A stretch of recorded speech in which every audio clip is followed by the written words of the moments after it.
We are live on the Virtual Grip Network for the first race of round number 2 in the OBRL YesterYear Racing Cup Series, YesterYear, where past meets present.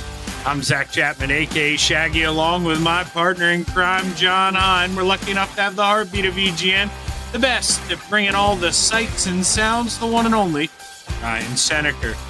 Last week, the boys went to play at the Bristol Motor Speedway, where we would set in stone the 12 drivers who would advance to round 2 of the OBRL playoffs. Tom Ogle made sure his name would be etched on that stone by taking home the checkered flag after a hard-fought 250 laps. Courtney Nelson tried to make it interesting in the closing laps, but knowing P2 would be enough for him to advance, he decided to play it smart, take his spot at the table as we set to go 170 laps around the largest flat track the OBRL will see this season at the New Hampshire Motor Speedway. John, with the playoffs being the way they are in NASCAR now, 12 drivers are left and legitimately all stand a chance to bring home the hardware. I'd also say this round could cause the most chaos as we have this flat track, a tricky mile and a half at Kansas, along with the finale being a road course at Charlotte. What do you expect tonight? And with the upcoming schedule, are guys going to feel the pressure? Could we see some chaos tonight at a slick New Hampshire Motor Speedway? Yeah, this track is a lot of fun, and it's going to present some challenges. It's going to really test drivers' patience because this is a track where you take a long time to roll through the center of the corner. A lot of time between when you're off the gas, even downshifting, to when you're getting back into the throttle comparatively to other tracks. So, yeah, the challenge is if you drive it too deep, and we're talking 20, 25 feet deep, this track is not forgiving. You're going to wash up from the point you want to go. You might even end up out in the wall. If you pick up the gas too quick, you're going to lose traction along the back end because unless you have that car pointed straight, if you've got any wheel into the car when you're gassing up, if you do it too aggressively, you're going to lose traction and around you're going to go. So this will be a fun track.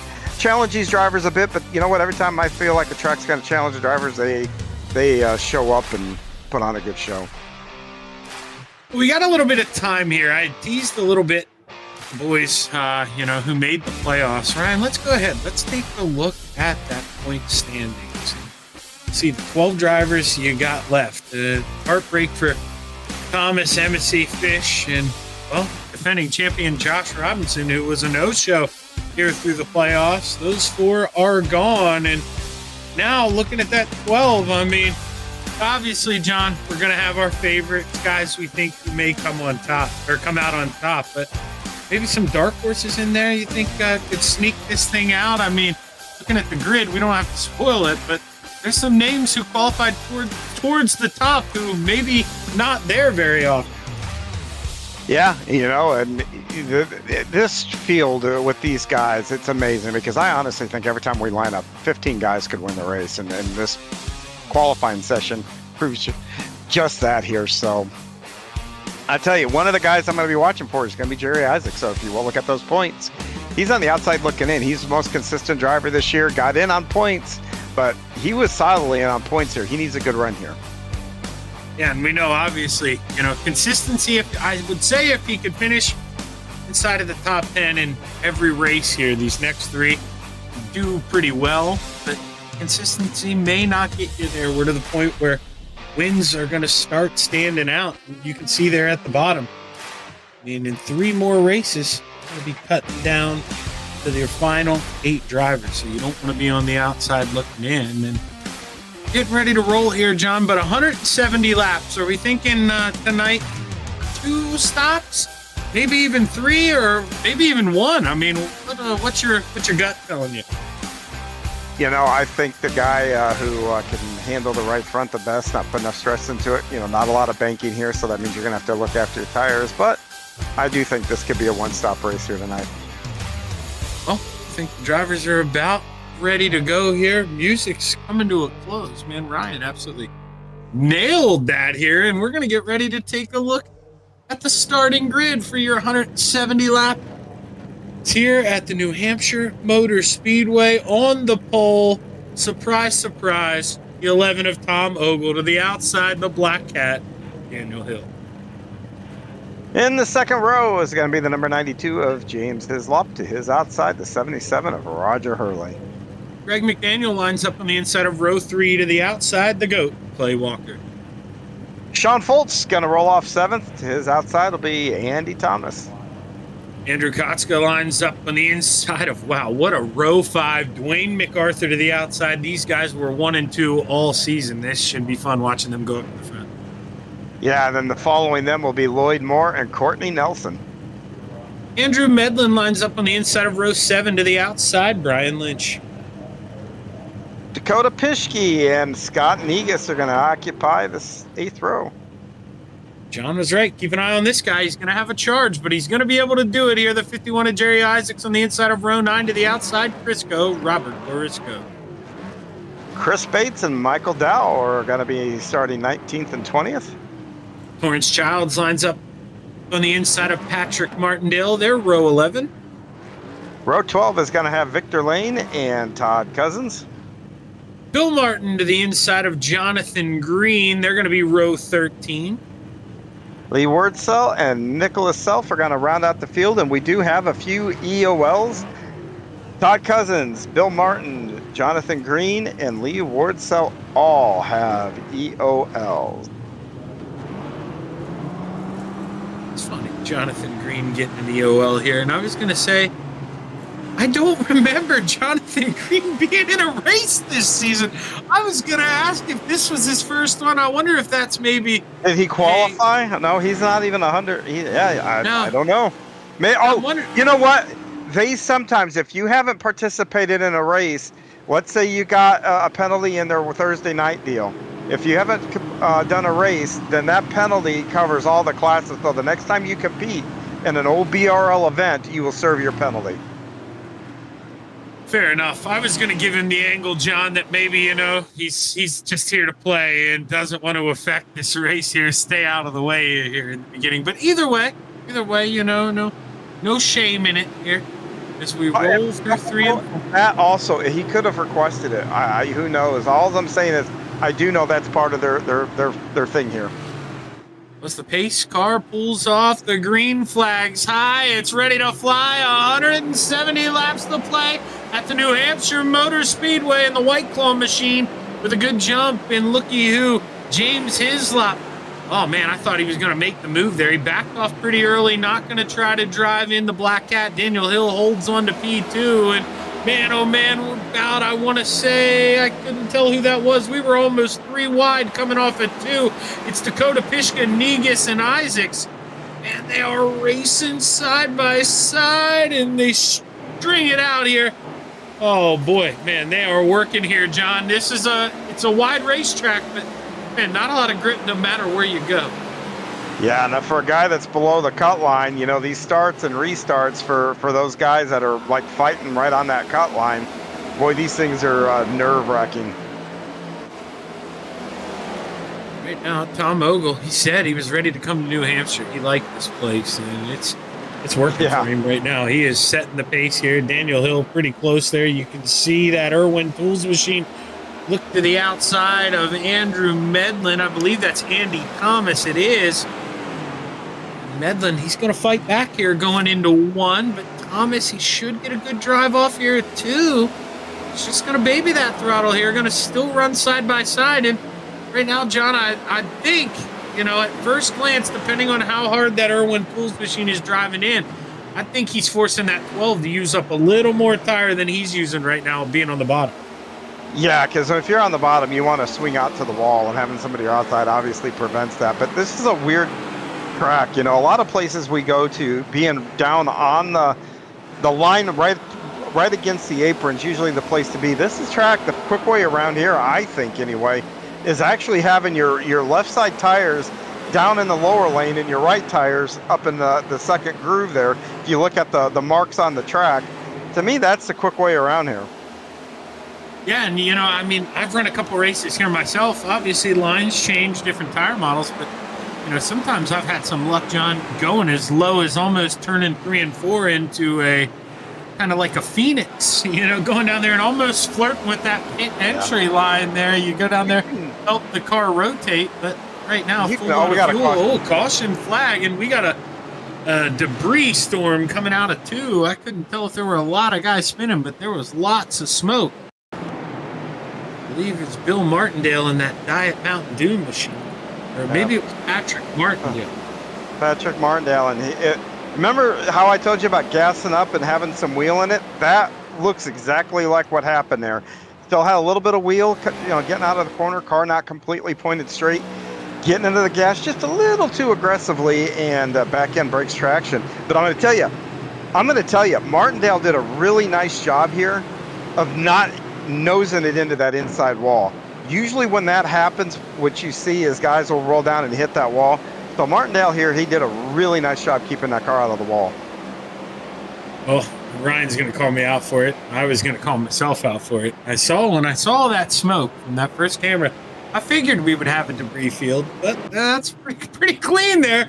Martindale didn't touch anything. I'd say if anything, maybe hurt the tires a little bit, but John, it being this early, I think you got to kind of try to tough through that slide here, don't you? You don't want to waste the set this early, but we do have some guys coming down pit road. You have 4 sets. I would, if I was Martindale, I'd definitely get a new set.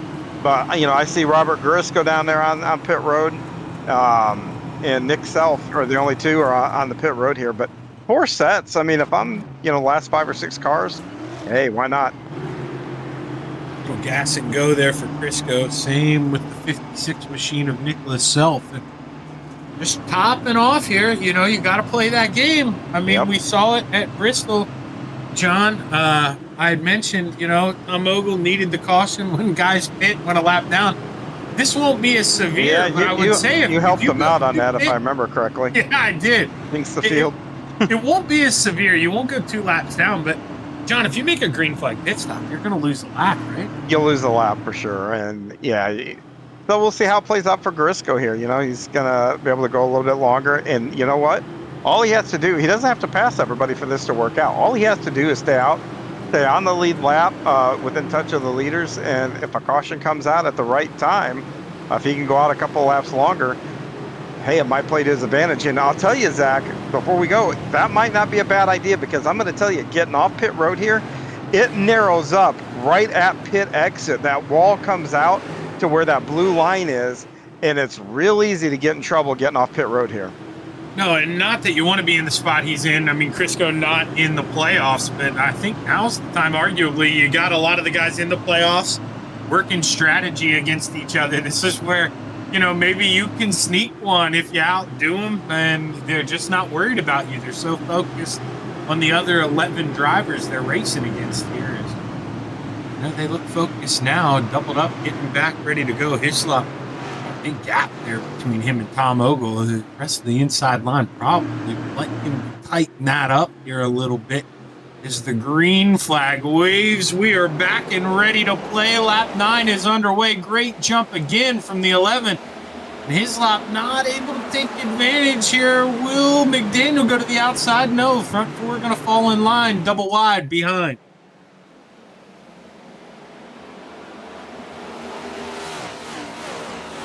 Early, that first car on the inside. I don't think Foltz is going to put up much of a fight here. He's going to prove me wrong. They drive in side by side here.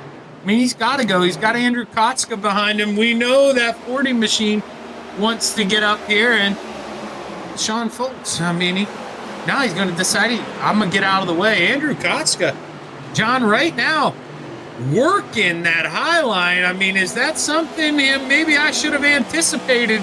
I mean, he is rolling. Yeah, I mean, these guys are really good at what they do, and sometimes rolling that outside, it allows you to keep your momentum up. When you do that, the big challenge, though, is corner exit. Be able to get back to that throttle. You can get back to that throttle a little bit earlier than the guy below you. So, if you can get that run, then it'll give you good position for the next corner. I thought Foltz was going to pull a little slide job out. Not enough dirt on the racetrack yet. He stays on the bottom. Courtney Nelson now trying to take a peek here in that 78 machine. Courtney looking low here. Kotska not able to get that run that he did on Fultz the time before here. Fultz going to go up and shut the door here. Courtney Nelson thought about getting up in line, but he's going to take one more peek here, John. Yeah, and he drives it in really, really deep. And, you know, we talked about that tire game, boy. You know, you got to, you know, you can use your capital on those tires sparingly, but you don't want to wear them out too quick. But you know what? He made it work. He did it for one lap. You get the 78 now pulls up in front of the 40 there. Yeah, right behind them, you got Clay Walker and Dwayne McCarthy. You can see them there all fighting Andrew Medlin as well, and I believe Jerry Isaacs. Oh, I don't know. Yeah, he thought best of it. Yeah, like I say, John, wide racetrack, but man, I don't know if you want to go 3 wide this early. He thought about it. It sure looked like he thought about it anyway. Getting out of the corner, he had a much better run than those 2 guys in front of him, speaking of Isaacs. And probably did a good opportunity there. Probably a smart thing to kind of bail on it. And it's early here and not put yourself in any bad positions. We got another caution. Yes, we do. Torrance Childs, I'm hearing. It looks like another possible solo. I mean, he may have had help, but it doesn't look like anybody else really collected his solo spin up.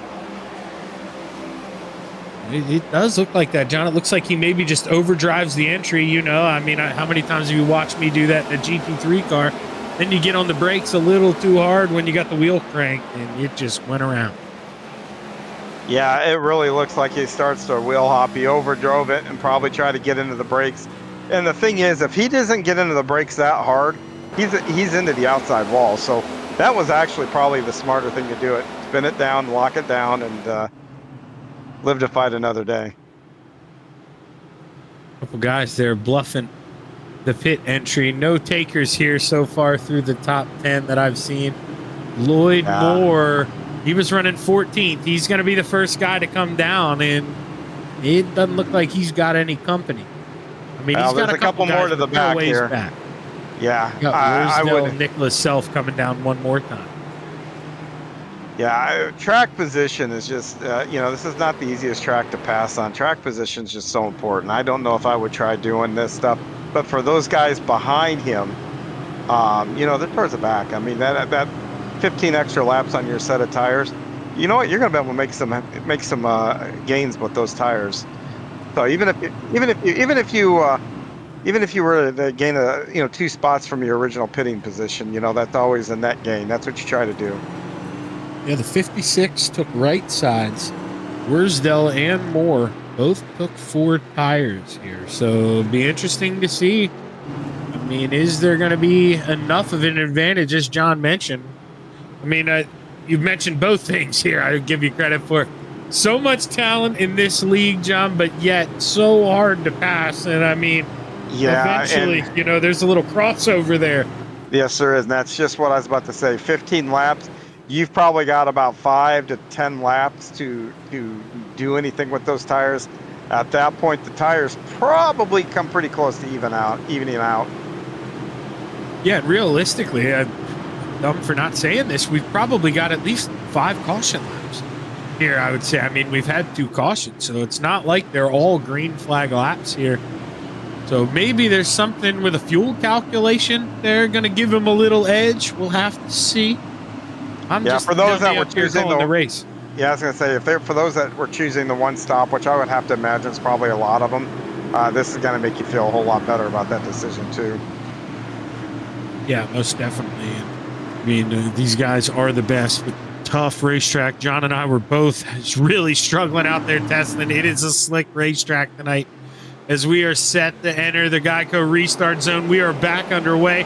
Better restart from Hislop this time, who he's to the door. Is he going to put up a fight? Oh, he gets on the brakes a little hard. James Hislop spins to the inside. No caution flag. He's in the grass. And just like that, second to last, John, it can happen just like that.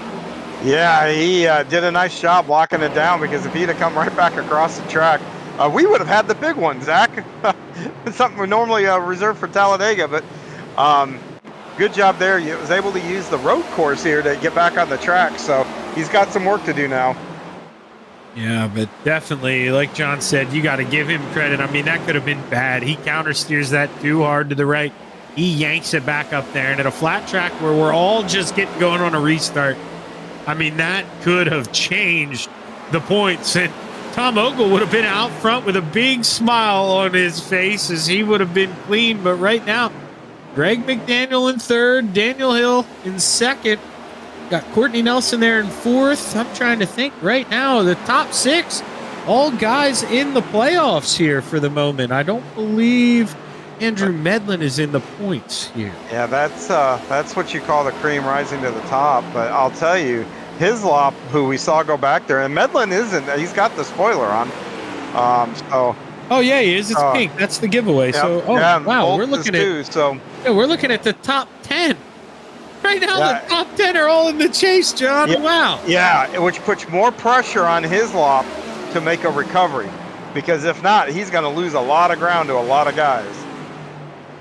And, you know, I know that would be my luck here. You get too early cautions, I make a mistake, and then we're going to go green flag for a while.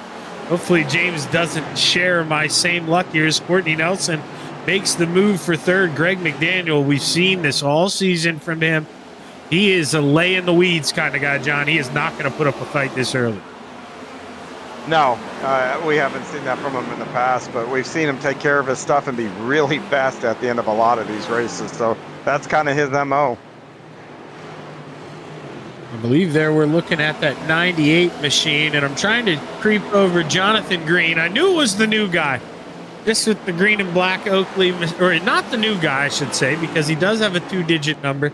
But new to me, new to the VGN crew here is look at MacArthur. He's another one using that Kotska line, goes to the outside. He's trying to make the move here on Jerry Isaacs.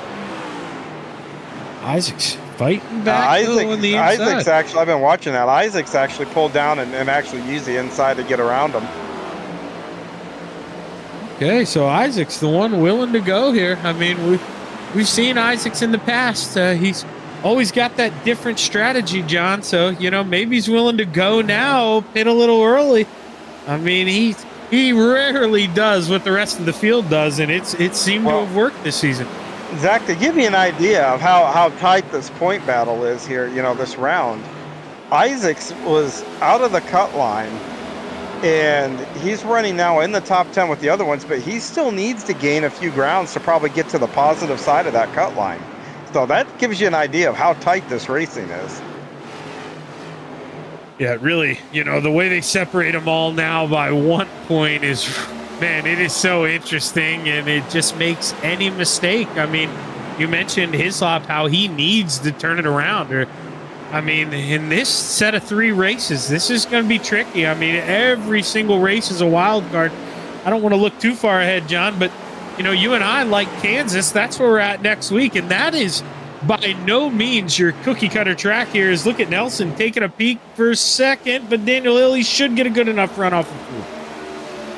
Yeah, Kansas next week will be a blast to watch these guys there. But, you know, 3 different tracks, like you said, though. You got the 1.5 mile more wide open. You got the Roval, and then you got this flat 1 mile oval here. So 3, definitely the round of the playoffs that probably has the biggest diverse set of tracks of all of them here. So yeah, I think you're right about this kind of being the wild card round here.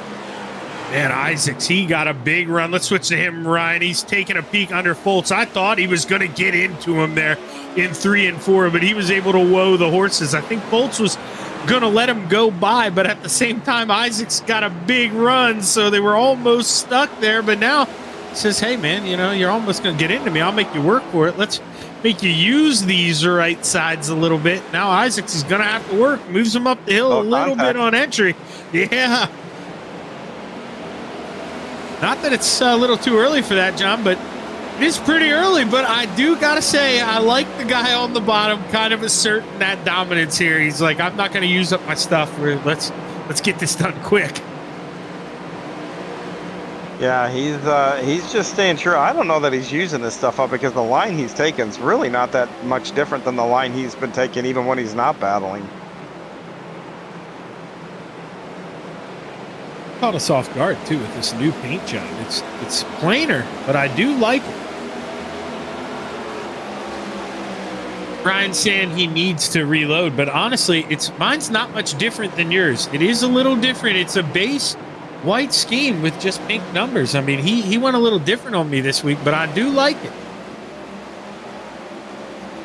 I got logos all over the car.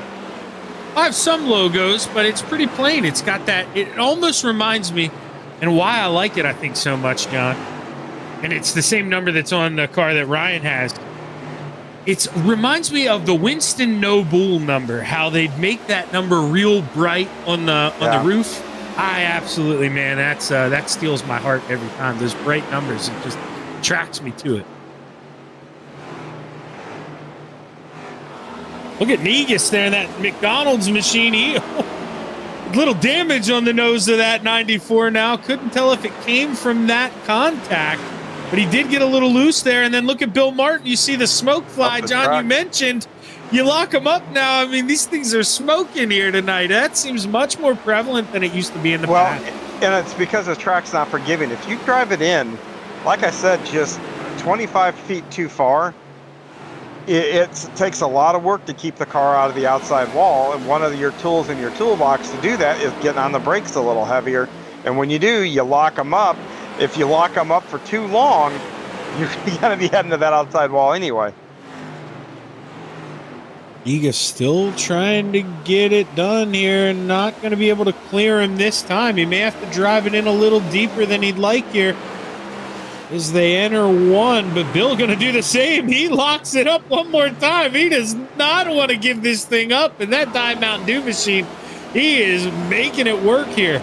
I bet you, John, that's because I just realized Green got loose and nosed it into the wall really hard just now. Yes, he did. But I guarantee you, Bill Martin is upset because it doesn't, I think McDonald's is Coca-Cola products. That's got to be what this is about here. And look at the 99 of Worsdale. He went around, no caution flag, straightens it back up. It's going down the backstretch. You could see the smoke there, and you could see the leaders off the back. So Worsdale going to need a caution here. He's going to go a lap down, and now Negus finally gets that McDonald machine clear of Bill Martin. Yeah, and just to kind of an update on a guy we had trouble, he had trouble a little bit earlier, is his lop. He is now caught back up to the group. He's only a car behind, he's behind Jonathan Green here, but that battle we were just watching, he's only 3 spots back now.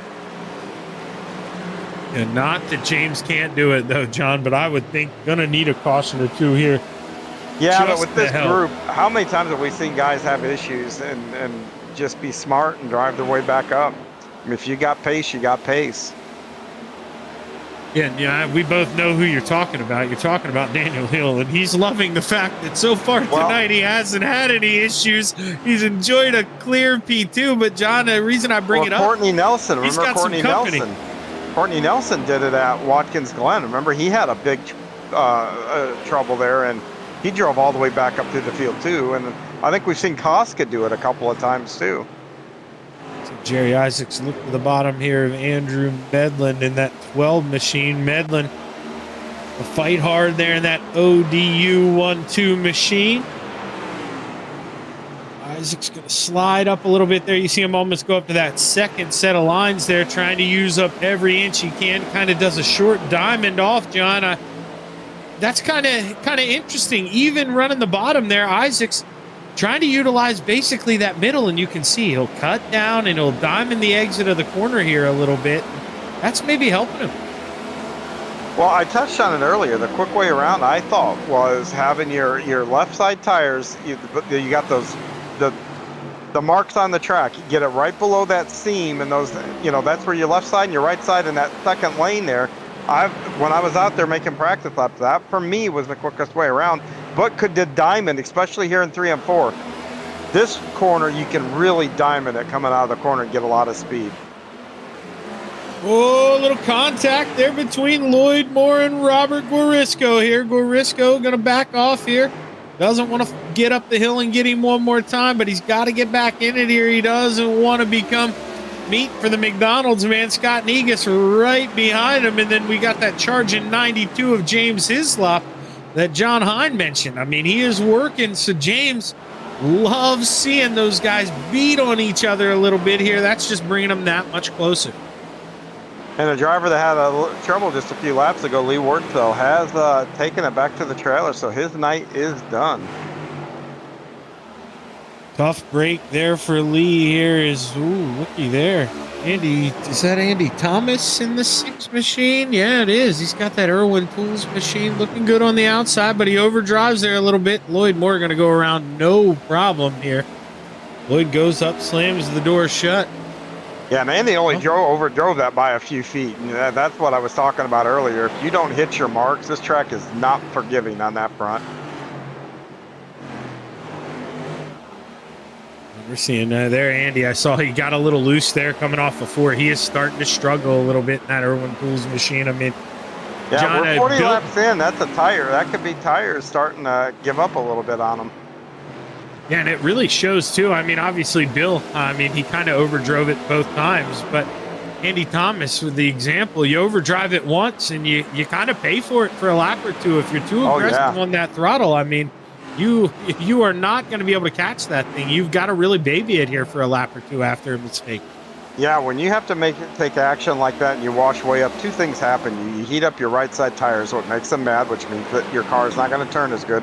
But you also get all the debris up that's up along there, the marbles and all that, the rubber and stuff that builds up. And yes, in iRacing, it does do the same thing as the real world. And it takes you a lap or two to get your tires clean, and may even take you another lap or two to get your tires back to a good temperature. It happened so quick we missed it. I can't tell if Kotska is going to fall back here and maybe he's used his stuff up because Medlin's already caught up to him. But Jerry Isaacs went right around him. No problems at all. And that is up 12 spots for Jerry Isaacs. I mean, quick work. Yeah, look at Kotska lift there, John. He knows. He's I don't want no part of it. Now, since we're watching the replay, he let Andrew Medlin go by.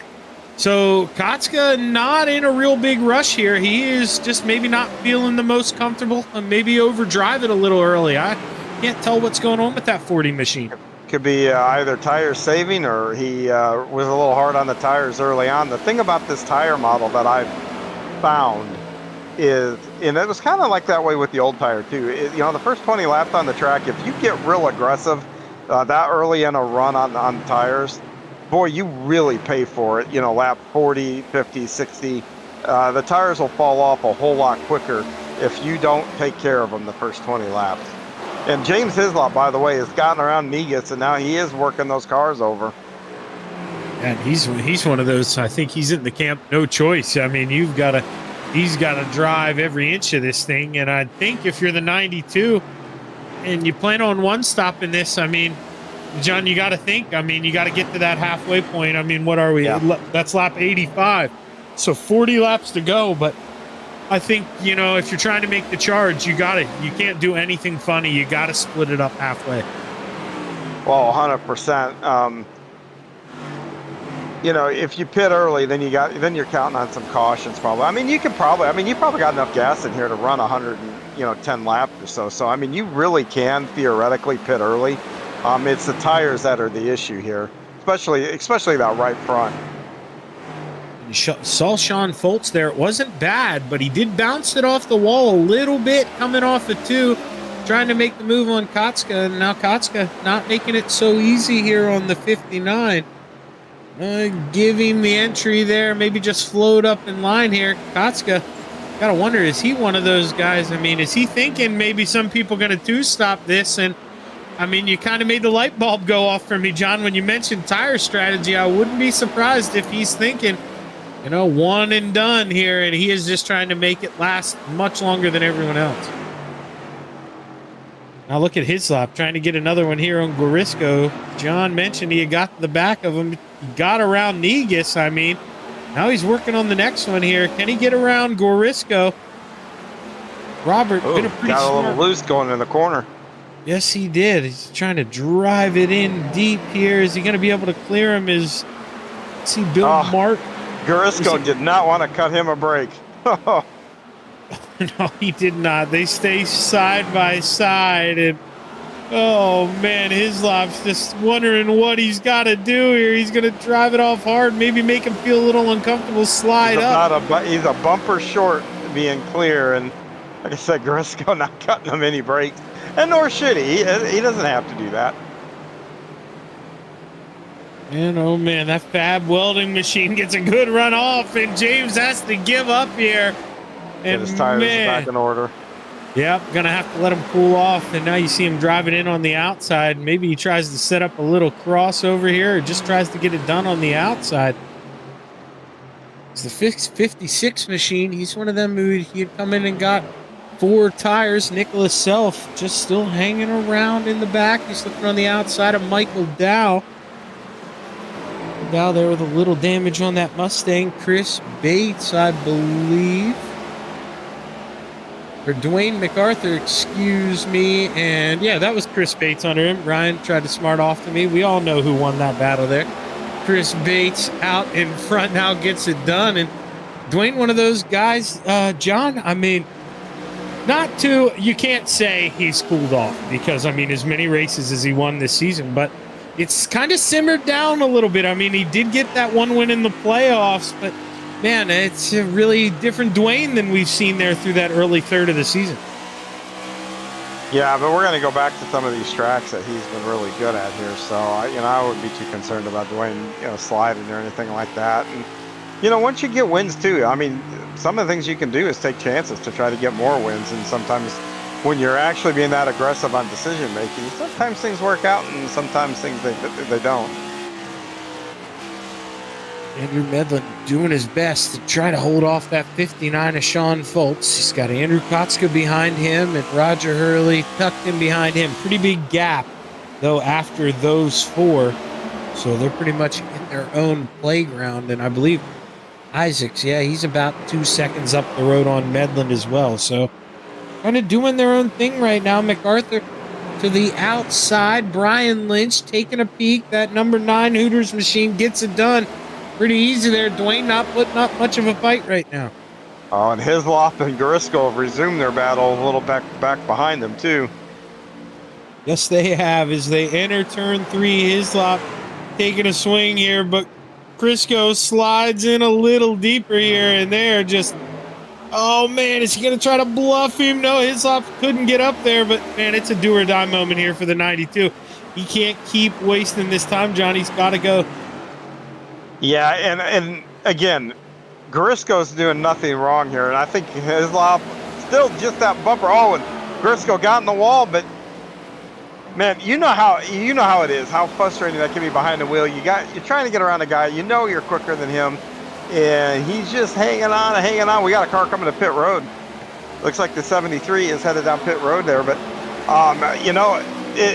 and like I said, Garisco's not doing anything wrong, but man, just from being on the bottom there and knowing you're a little quicker, that is so frustrating. Yeah, and that's right. Maybe you ate him and getting a little uncomfortable there, slide up the hill, but Hislop, man, he is playing nice guy. He's giving him a lot of room here going down the straightaways, really limiting his corner entry, and man, that is hurting him. He got a good drive there, but had to lift there in the center, picked up the throttle too early, and Crisco, man, he beats him back to the line one more time. Yeah, and now the 6 here of Andy Thomas has kind of fallen back to them here. So, I mean, he might end up being a blocker. Maybe that 92 can get him, those guys. Now, it looks like, yeah, I just don't know what, Thomas goes in high, and, well, this time he's going to stay in that 3rd lane here. So, yeah, what a neat little battle here back in the field. Yeah, this is, man. And these guys are running awful hard for 18th place. Yes, they are, especially knowing that I mean, like you say, it is not a given, but Hislop, I mean, he is going to work you for it. He needs it. Oh, Hislop finally able to clear. Look at Crisco. He's going to go to the inside, and he maybe thinks I was getting slowed down by Thomas, but man, Hislop shut the door. Kotska back on the move here. He's going back around Medlin. And man, oh man, John, this is where it gets interesting. We probably had right now about 50 laps, a green flag on this set of tires due to the 2 caution flags. And man, it is getting interesting. Some guys went too early. Some guys maybe saved a little too much. And man, they're going to catch these guys with a lot of pace.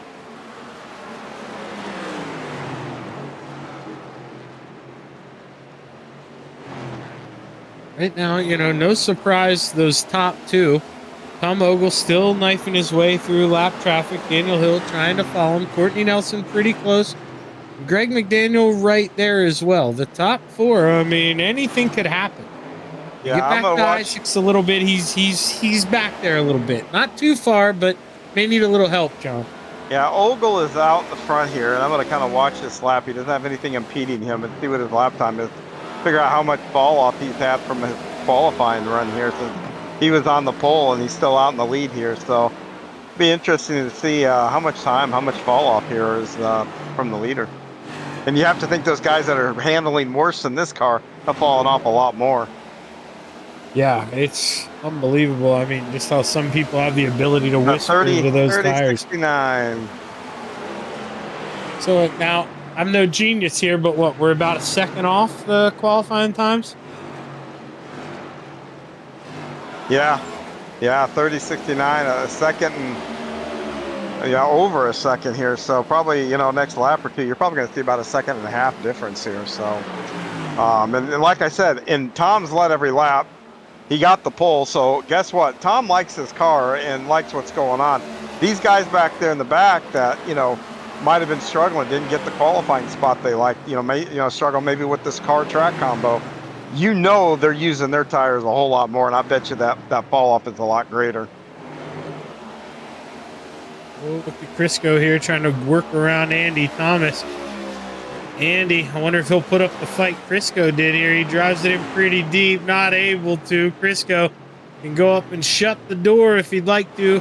Robert gets it done here on lap 61. And as they enter turn 3, leaders enter turn 1. And, a little contact there. Tom Ogle couldn't tell what lap car that was. Moved him up the racetrack a little bit. There was a little contact there in turn 1 and 2. And Michael Dow is who it was. It wasn't severe, just a little bit, but Michael got up and out of the way. And sometimes when you're the leader, you got to mark your territory a little bit, John. And I'll tell you, though, I think Ogle is backed up to Dan Hill and Courtney Nelson. Those guys are getting pretty close to what we would say are under a blanket here. Yes, they have. And now it's, we've worked through a good bit of lap traffic, pretty clear. Now we're coming up on one more, but yeah, we're about to find, we're going to get in the stage now where we're going to figure out who took care of their stuff early. The guys that were probably a little harder on them, they're going to fall. The guys that took care of their equipment, through the first part of this run, they're the ones that are going to make some ground now. And you mentioned them being under the blanket. Daniel Hill, he is creeping in. Look at Chris Bates. He clips the wall a little bit coming off of 2. Lloyd Moore, or coming off of 4, excuse me. Lloyd now thinking about taking this run. He's got diving under. Bates way up there, John. You don't want to get up that high. Lots of marbles up there. No, you really don't. See there, Bates drove in a little deep there with the marbles, but now we're back to Daniel Hill, who I think we're about to have a battle right there. And John, it really was.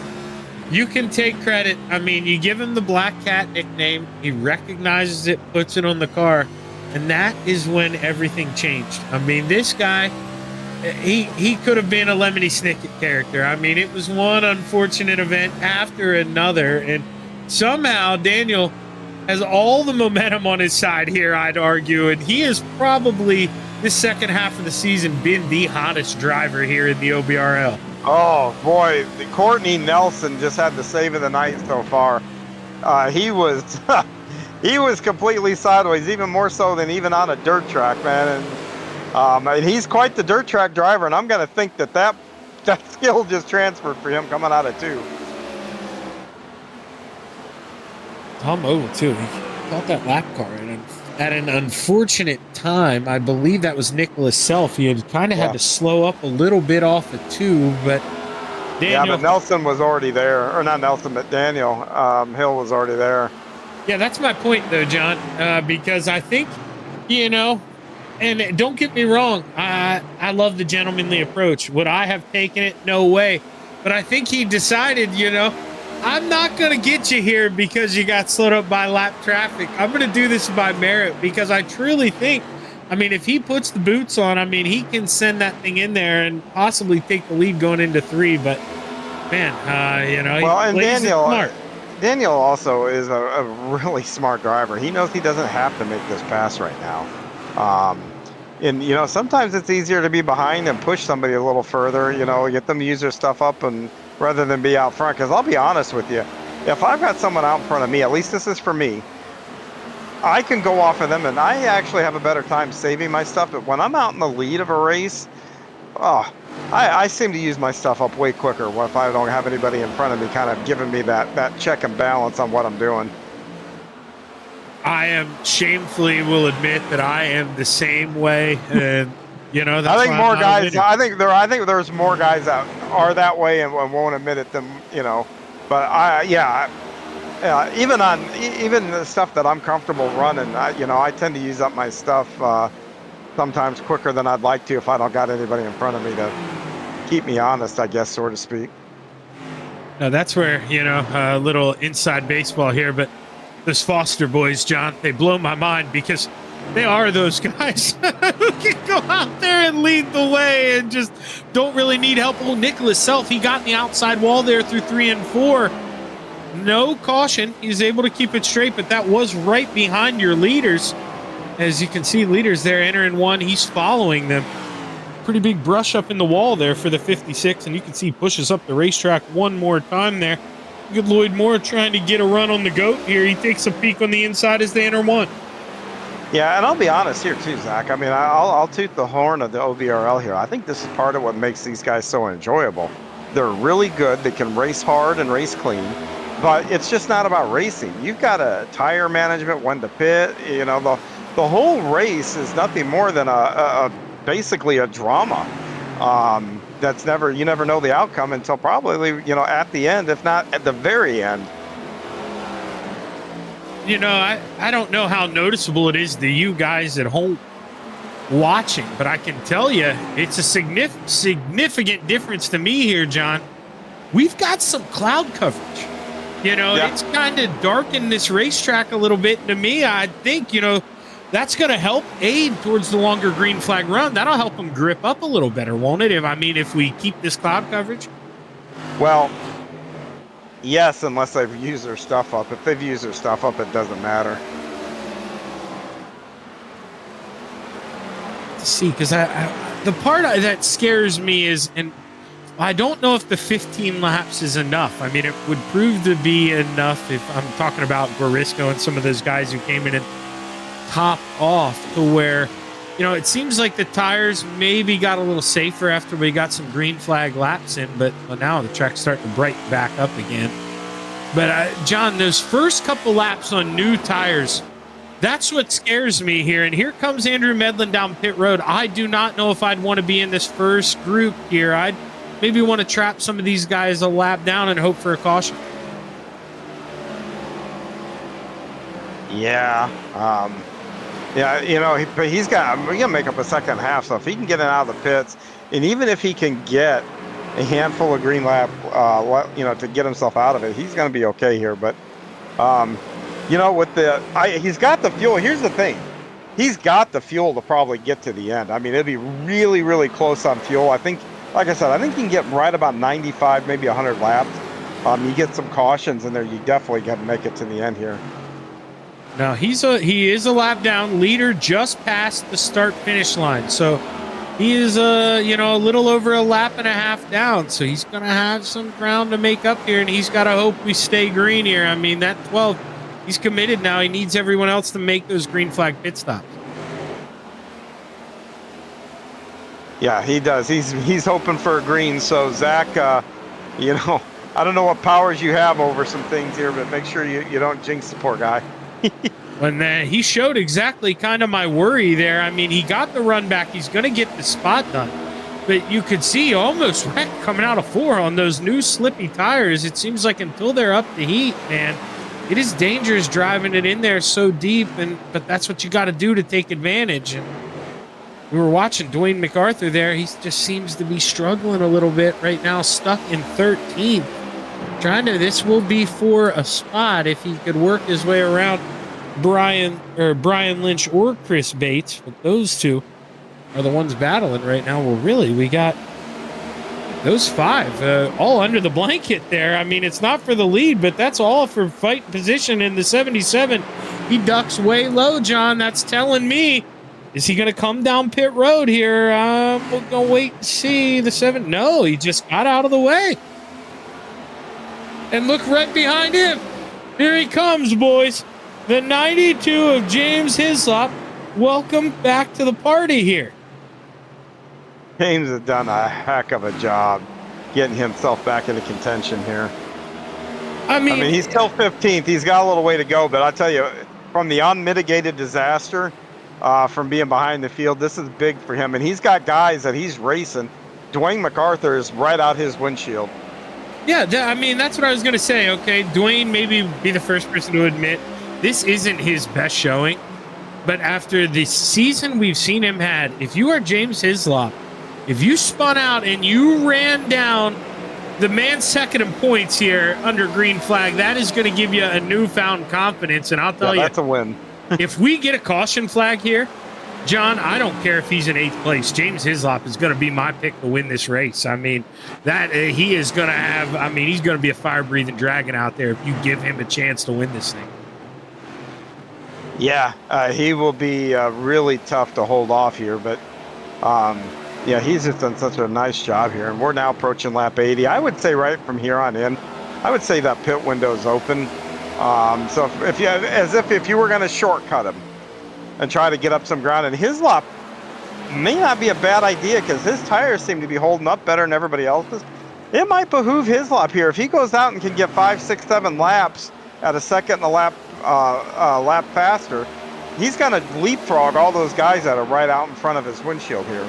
No, and I think you hit the nail right on the head, John, because let's be honest, was the spin severe? No, but let's call a spade here. He has drove the you-know-what out of that thing to get it back up here, and the fact that he still has this tire life, I think you're exactly right. Why, get stuck in bumper-to-bumper traffic on the highway when, you can cool off, refuel, and come back out after they cleaned up the accident? I mean, he's going to make up time just naturally there with the new tires, but also not having to, try to work his way through the minefield here. Yeah, 100%. And, these guys are, they're not holding them up, but like I said, he can hang with them. So, I mean, I think his tire wear actually, is a lot better. But thing is, too, on the flip side of that, maybe he can go a little bit longer. But I think he's coming up. I think he must have hurt us. Yeah, and look, now Hurley probably feels the pressure because, look, he's pitting. But look who's going to come by next, John. Tom Ogle. And now Hislop's coming down. I mean, they were about to naturally go a lap down. They are already a lap down at this point. So you had to do something, and this is maybe, forcing their hands here a little bit.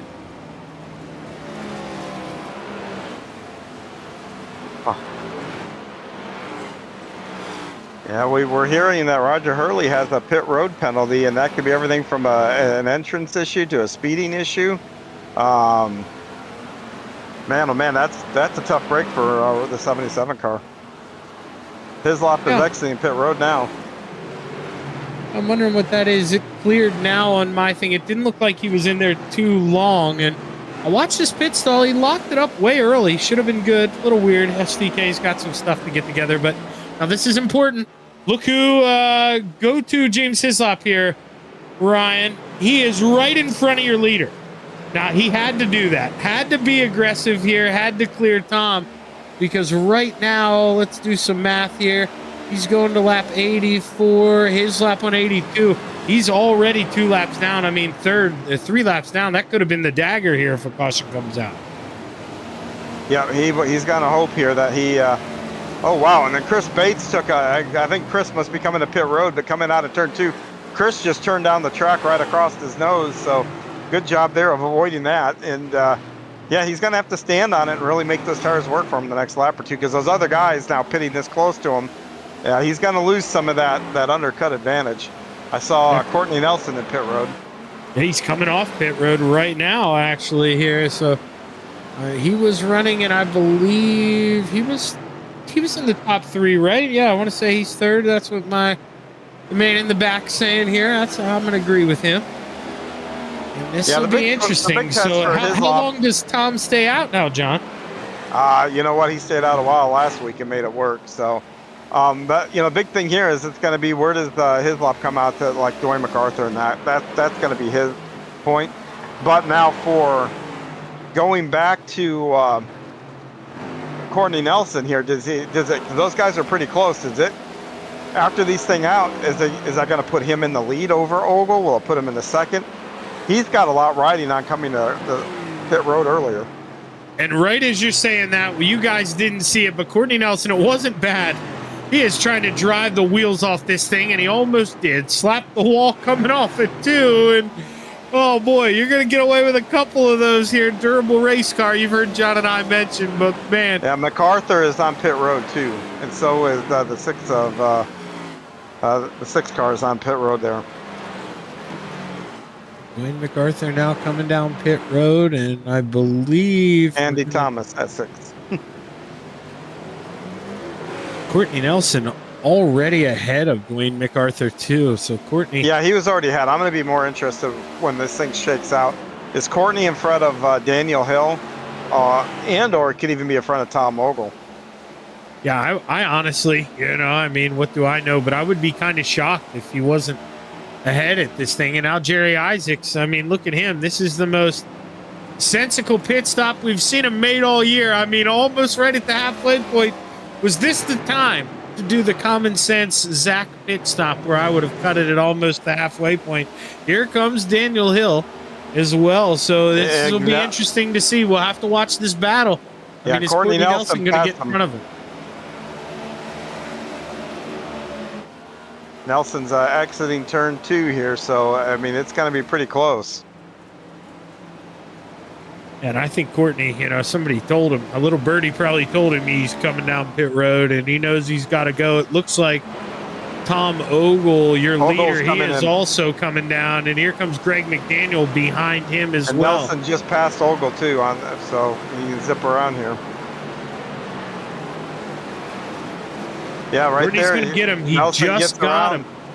And he's got to put some distance on him because Nelson cannot, or the Hill cannot gas it up because of that pit road exit.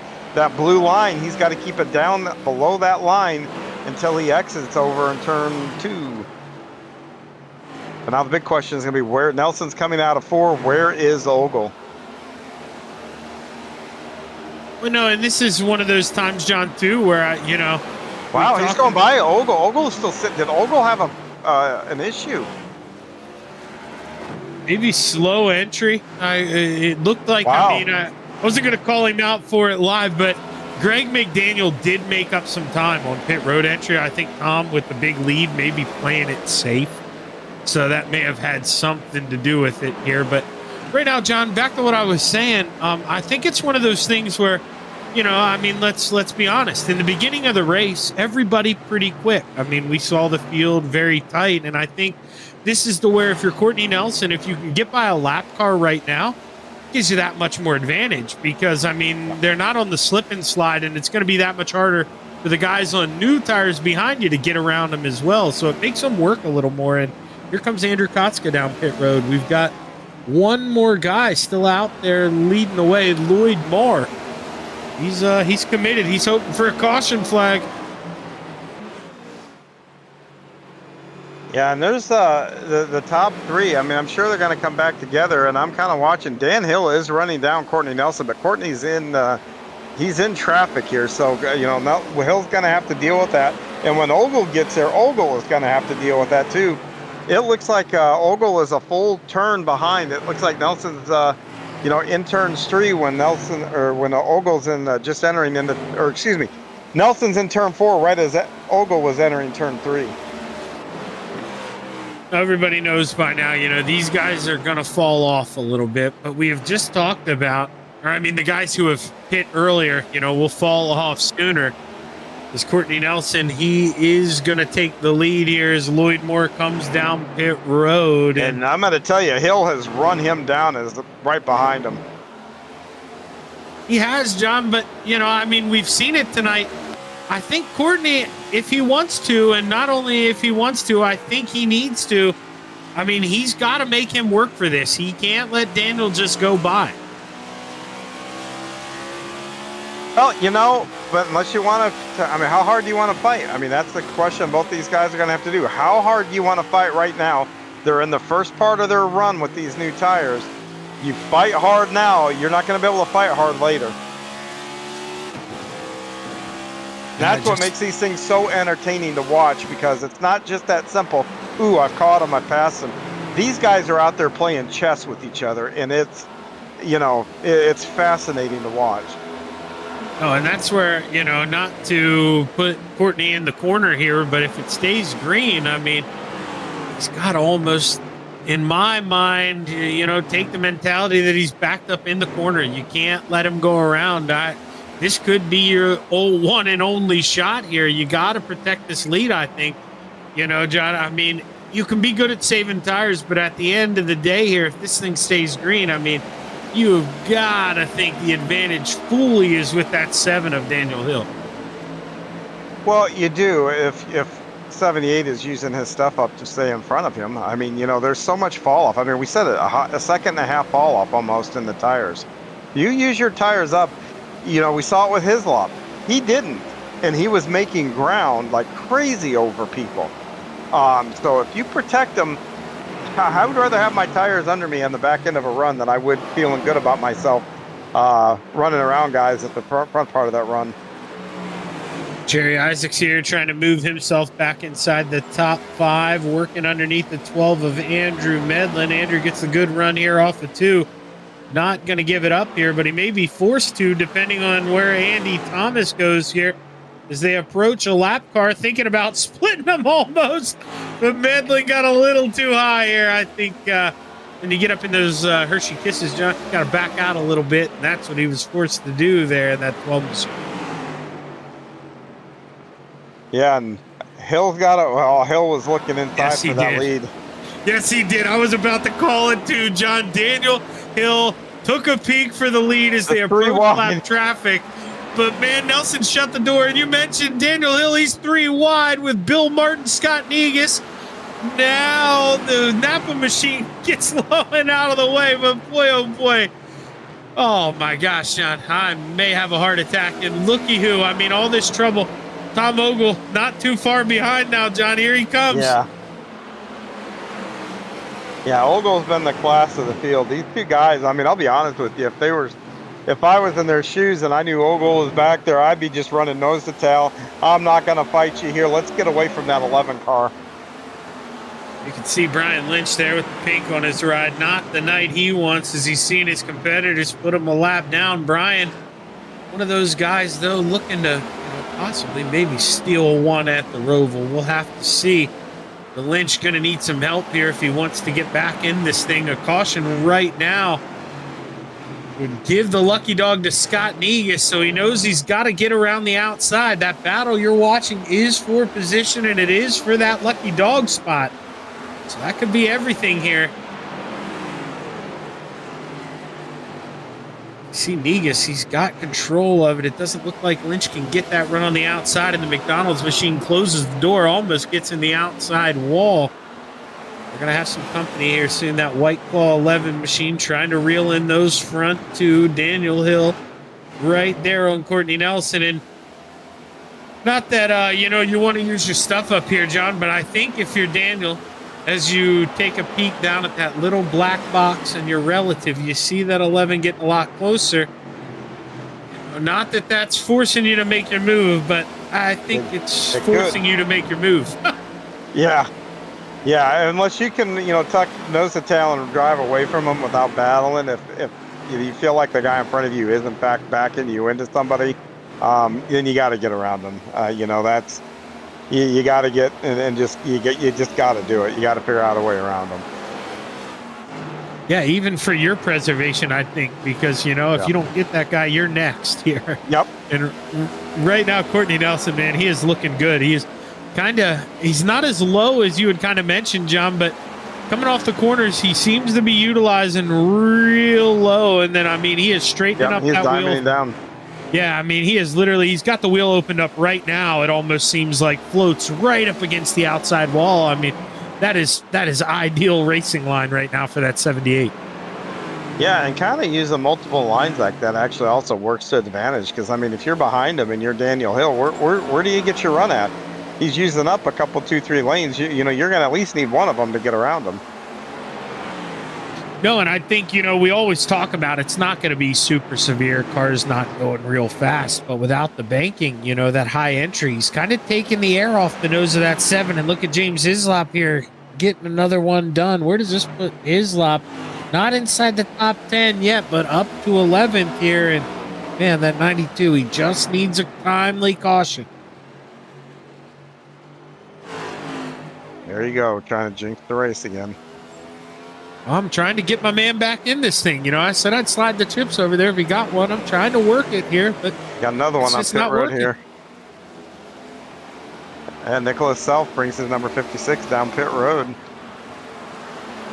And if you remember, I believe Nicholas Self, the last time he had come down pit road, this is his second time in the pits.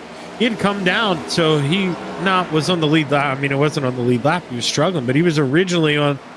I mean, he got those new tires on lap 15, I think, John, that second caution. So he was out there quite some time. And Zach, I'm going to tell you, we got 2 laps, and then Ogle's going to be part of it. The duo up front is going to become a trio. Yeah, and this is where, Look at him just close in center corner. Holy cow. And that's why Ogle I really. Is rolling it.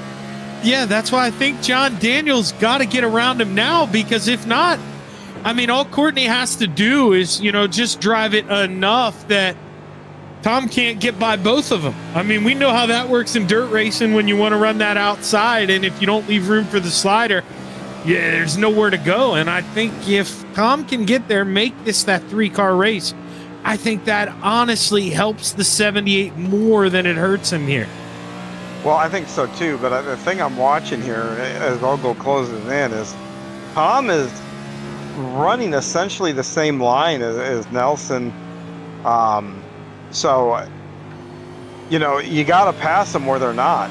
And I think getting to them might be one thing, but I'm going to be really interested to see about passing them. That could be a whole different ballgame here for Mr. Ogle. Yeah, it goes back to that track position game. And, man, we talk about him playing chess. Did Courtney move the right piece at the right time there? I mean, that could make him look like a genius here. As we come around this time, out of 4, we're going to have 60 laps to go. And we're doing lap times here, 30 seconds. That's going to be no time at all. These guys had a couple hiccups there in the beginning, but it has just been absolute smooth sailing here. Yeah, and essentially now there's a 3-car battle here from the lead. I mean, you're talking, less than a second, probably about a second between all of them here. I mean, that's, now it's a matter of if the stakes get, taken a little higher now. Now it's not about, for like Hill, it's not all about where do I set up the 78? Where can I get around him? It becomes, okay, I can't make a mistake because I'll go from second to third. And then for the 78, it's not a matter about hitting your marks, keep the 7 behind you. If he now makes a mistake, you're not going to lose, you're not going to just lose a spot to Hill. You're going to lose 2 spots. So you gotta be buttoned up here when you're racing like this. No, and I would say, not to put more pressure on that 11 or the 7 of Daniel Hill, but Courtney, I mean, you had even mentioned it tonight here, John, I believe his mistake at Watkins Glen when he was leading. And I mean, it's going to be one of the top 3 favorites here when we roll into the Roval. I mean, you ask any guy after an interview, they always name Courtney at a road course. And if he could come in here, click off this win at New Hampshire, I mean, that really limits the chances, for some of these other guys in the playoffs to get that coveted win here that would give them the auto advance here. So I think Tom and Daniel, it's that much more pressure. I mean, John, one mistake at Charlotte and your points are over. We both know that. And, I mean, it's tough, but that's the way it can go. Yeah, and you're speculating, if Nelson was to hang on here and then win the Oval, you're talking all of a sudden that last one, everybody's got to, all of a sudden everybody's point racing for that. And I don't know if you really want. I don't think the Roval is somewhere where you want to be points racing against other folks. That would be extreme. That'll be extremely difficult. And there will be some folks that are point racing. And good Lord, man, that is just not the track I'd want to be doing that at. That's going to be really hard on some guys. A lot of stress. No, you're exactly right. That's why I think now, that 7 and the 11, they've got to feel it. Oh, Nelson, big. Nelson, I think, just used up quite a bit of those rear tires. He just slid out of that corner, got the car really sideways here. Right now, I'm thinking Tom Ogle is hearing the Jaws theme in his head right now. He's lurking. Oh, and who would have put this man in this spot earlier? But I'll tell you, the guy wanting to hear the caution music, Dwayne MacArthur, he is coming up on being put a lap down. And so is James Hislop right in front of him. So they need something to happen quick, because here come the leaders. And we both know, John, you put those top 3 under a blanket. They aren't going to slow down and play nice with you. They're trying to go. I mean, the pay window's open. Yeah, it is. And, again, you don't want to be going to the Roval points racing. You want no part of that. Trust me. Weren't you going to protect that bottom there off of 4? And you notice, John had said how he'd hit the slip and slide coming out of 4 the last time. He didn't go down there and touch the apron this time on exit. I think he's made him a little nervous. But Daniel Hill to the outside. We got a battle for the lead. The Black Cat trying to sneak his way to the outside. Courtney Nelson, he can shut the door if he wants to. Look at Daniel drive that thing in. Overdrove it. Absolute full send from the 7. He's going to get a big run off, but Courtney going to go up, shut the door. And Daniel, I love what Courtney did there. Stayed in the middle, John. He said, I'll give you that run up to the outside, but you're not going to shoot under me here. And Daniel going to do it one more time. Oh, he got loose. 78 got loose. But Hill, that was probably the save of the day now, not knocking that wall down there, because he really overdrove that corner. But this should be a good run for him here coming out of this one. Courtney Nelson slides a little bit there, center off, but able to grab it back. It would have been a photo finish at the line, but give it to the 7. We've got 51 laps to go, and I'll tell you, their tires won't last for 51 laps of this. Something's got to give here, and Tom Ogle just sitting back there, man. He is salivating. Yeah, he's saying, yeah, boys, you just keep using those tires up. And you got to think, we mention it all the time, too. You got to think, they're getting closer to Dwayne MacArthur. If you're Dwayne, not that you're not out here, you're not going to wreck anyone. Yeah, but you got to fight him. You're absolutely right, John. You got to fight. You have to. Yeah, if you're in MacArthur's way, you cannot pull over and let these guys. You run your line. You don't block or do anything crazy, but you run your line that you're the fastest in, and you do not get out of the way. Because it looks like he is running pretty close to the same line as the other guys, but I don't think he's got anything to keep him behind. They drove up on him really easily. Oh, and Daniel, now he's going to go to the inside here. MacArthur not going to put up a fight here. Going to let the Black Cat cut up the racetrack. Thought maybe he was thinking about going underneath, but didn't try it. Right now he's going to let Daniel pull away, and man, Tom Ogle, he's not going to be happy about that one. No, and Ogle, if you're not noticing here, Zach, but Hill is gapping the distance between he and Ogle. I think Hill was just kind of biding his time, probably watching the 11, but just waiting to actually really use his stuff. But the distance now between first and third is definitely widening out a little bit. No, and it was one of those things, that kind of, once again, John, you're clicking off the light bulbs tonight. The Black Cat, he was catching him there at the end of that first run. You remember? Yes, he was a lap early to maybe try to do that undercut. He didn't go as early as that 78 did, but right now it's proven. Right now, maybe the Black Cat on the winning strategy here is Tom Ogle. Almost overdrove one there. He got close to getting in the back of MacArthur. He tried to shoot underneath. Couldn't get it done here. Let's see if the general lets him by this time going into 3. no, they both slide up the racetrack, man. Tom is trying to get there, John, but that car, it's just, I don't know, maybe he drove it a little too hard with the big gap to those guys, but it just does not seem like right now that same 11 we saw about 20, 30 laps ago. No, and MacArthur, I'll tell you that I can't believe those two didn't make contact over in 3 and 4 last time through. But now here's going to be the test. Can Ogle run down Nelson in the 78 here over these next few laps? And the 11 does look to be a little faster than the 78, but again, catching somebody and passing them can be two different things sometimes. And Courtney was sideways again coming off a 4 last lap. He was driving that thing like a wingless sprint car as Andrew Kotska trying to make a little move here. That's on the 59 of Sean Folt. This is the battle for 6th. Kotska pulls to the inside here. These guys are both racing here in the chase. But with the, we mentioned you don't want to be points racing here going into the Roval, so everything matters. You're not going to see the 59 just pull over, but Kotska gets it done, makes it look easy here, and it's going to want to get a couple more. But the problem with that, John, Jerry Isaacs is almost a full straightaway ahead of Andrew Kotska. It's going to be a long way to go.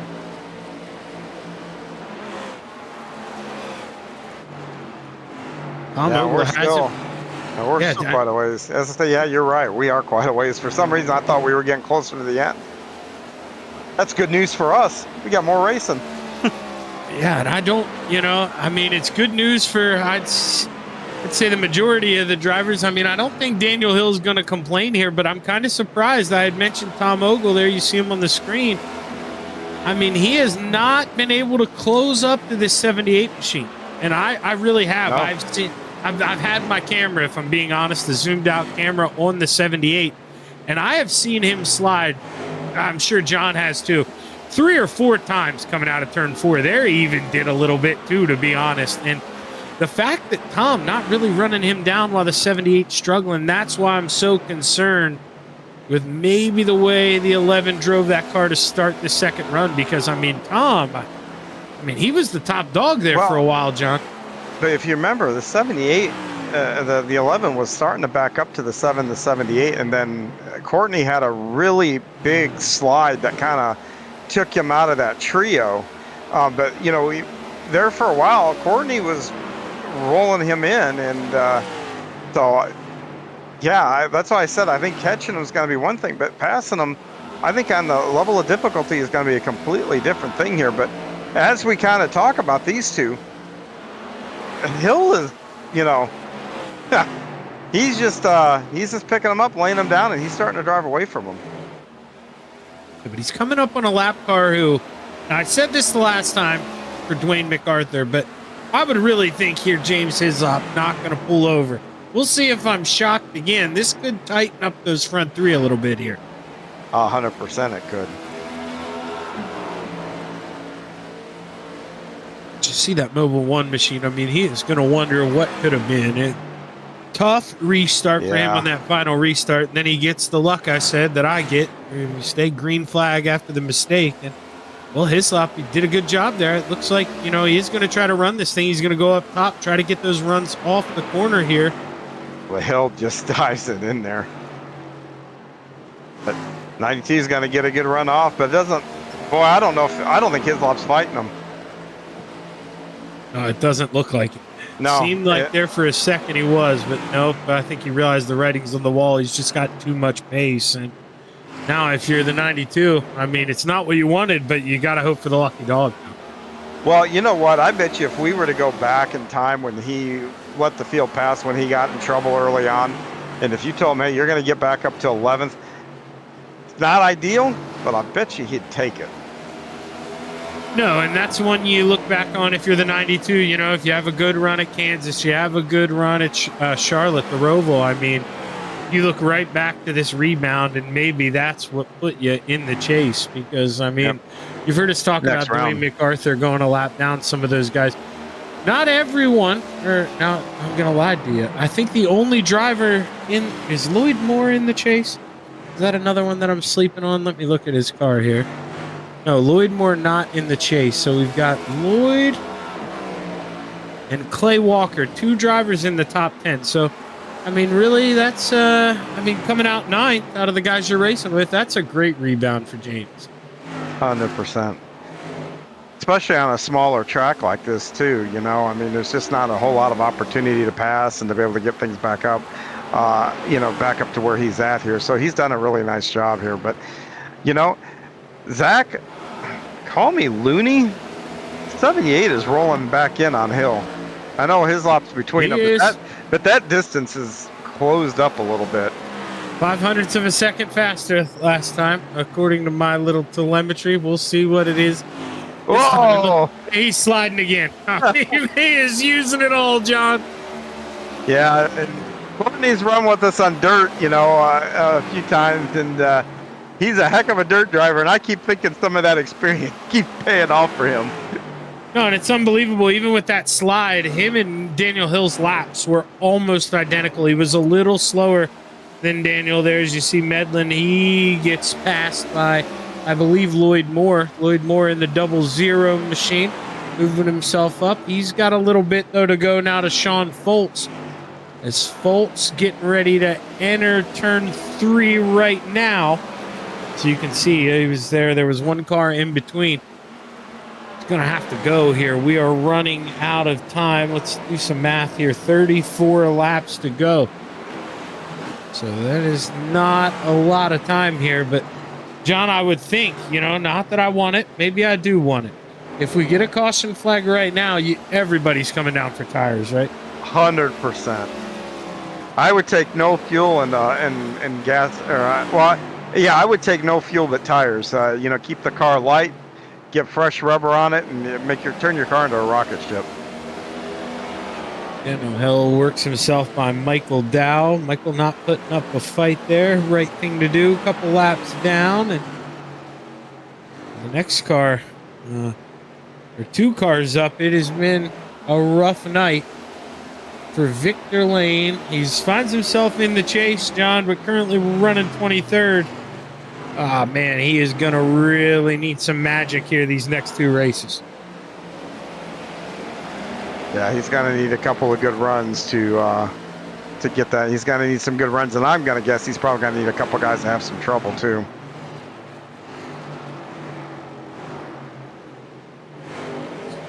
Continue to roll around. I'm trying to look. No real battles here inside the top 5. They're pretty spread out. I mean, I would say the closest... maybe Andrew Kotzka and Sean Foltz, but even that not. Yeah, and the most fascinating thing to me is the Hislop Nelson deal. And now you got the 93 that just got into the wall in front of him there. That to me, like I said, is the most interesting thing on the track here. If Nelson wants to win this race, he's got to get around the 92 and drive back up the hill. In the 92, and not that, he wants to race hard here, but no, he's trying to keep that 7 in his sights. I mean, he doesn't know what we know. Clay Walker, he's coming out of 2 right now. He would be the next car to go a lap down that could take that lucky dog spot away from the 92.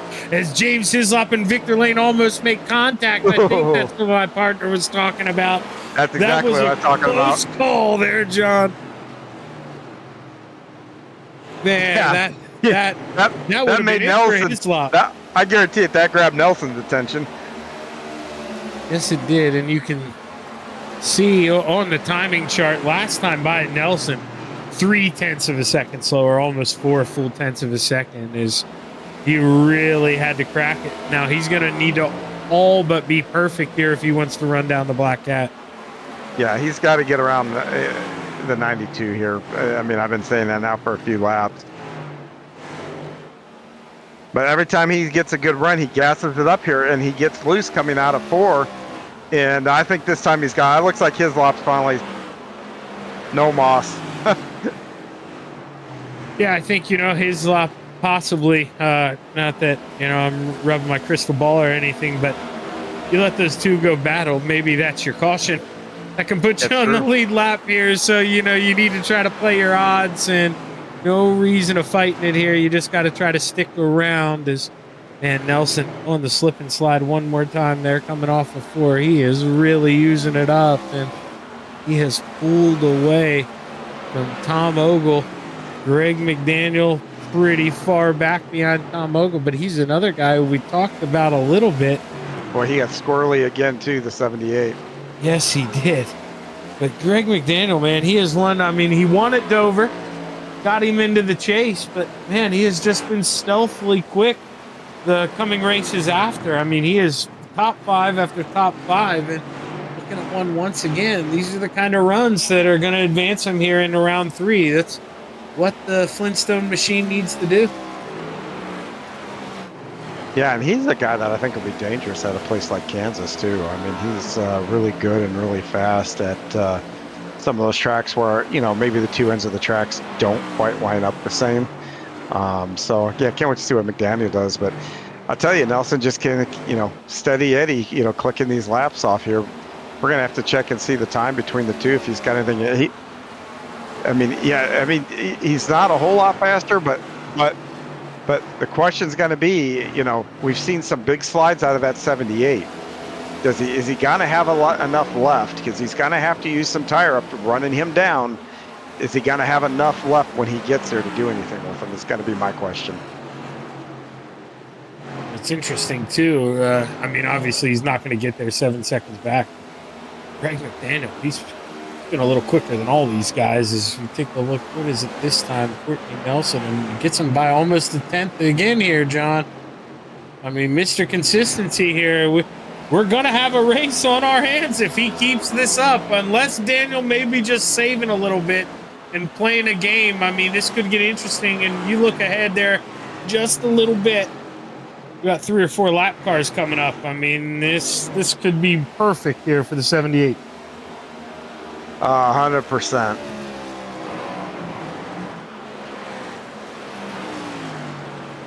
That time, though, Daniel got him back here at 20.63. He was the quickest guy that time around. Daniel maybe said enough's enough here. Knows may take him a little bit here to work through lap traffic. Maybe want to extend that gap just a little bit more. But one of the guys coming down pit road here, Andrew Medlin, he's one of the guys in the chase here, was running 10, came down pit road. That's shocking here with 22 laps to go. That could have big, big outcomes.